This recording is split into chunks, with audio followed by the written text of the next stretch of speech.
How do people know that you're a Christian?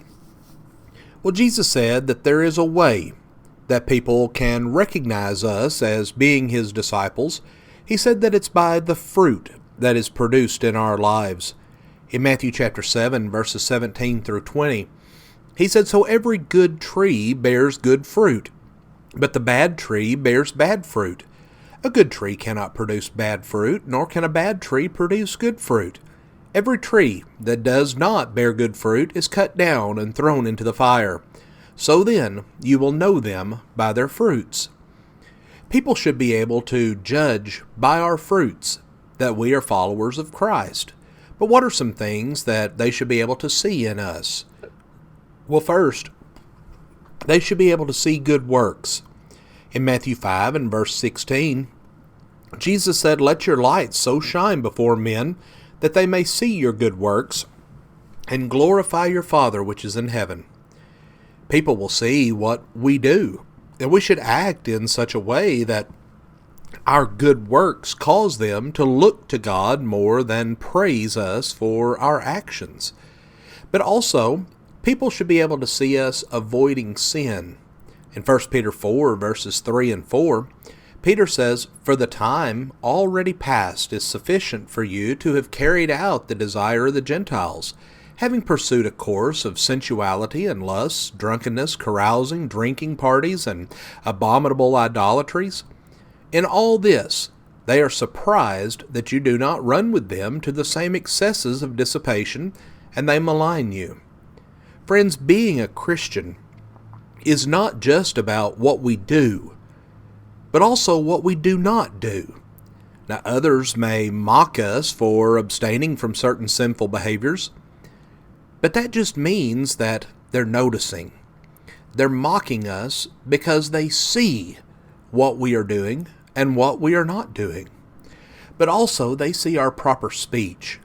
Paul says in Colossians 4 and verse 6, "Let your speech always be with grace, as though seasoned with salt, so that you will know how you should respond to each person."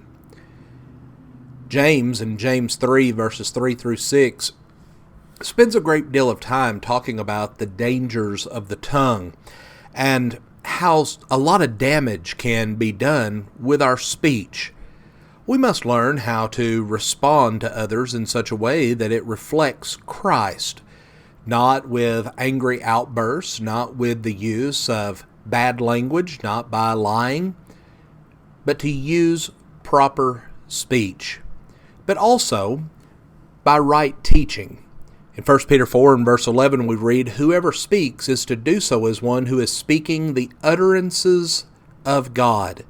Not only are we to teach what is right, but we must do so in the right way. That means we must not teach the truth by appealing to what we think or what we feel or what our preacher says.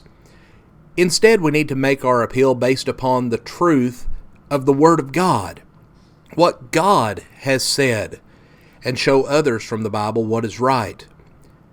But also, they should be able to see our love for others. John 13, verses 34 and 35 says, "A new commandment I give to you, that you love one another, even as I have loved you, that you also love one another. By this all men will know that you are my disciples, if you have love one for another." Others should see that love is more than something that we talk about, but it's something as well that we put into practice. But also they should see our obedience to God. But Peter and the apostles answered, "We must obey God rather than men," Acts 5:29. Obedience to God is not just something that is done when it's convenient or when it is accepted by the majority. We must obey God even when those in positions of power, as well as others with influence in our lives, such as family, friends, co-workers, oppose us for it. But lastly, they will know we are Christians because we are different from the world. And do not be conformed to this world, but be transformed by the renewing of your mind, so that you may prove what the will of God is, that which is good and acceptable and perfect. Romans 12 and verse 2. It's not enough to be different for the sake of being different. We are different because we conform our lives to the will of God. Friends, these are the things that will cause people to see Christ living in us. They will know we are Christians by our fruit. Friends, we thank you for joining us for our program today, and have a blessed day.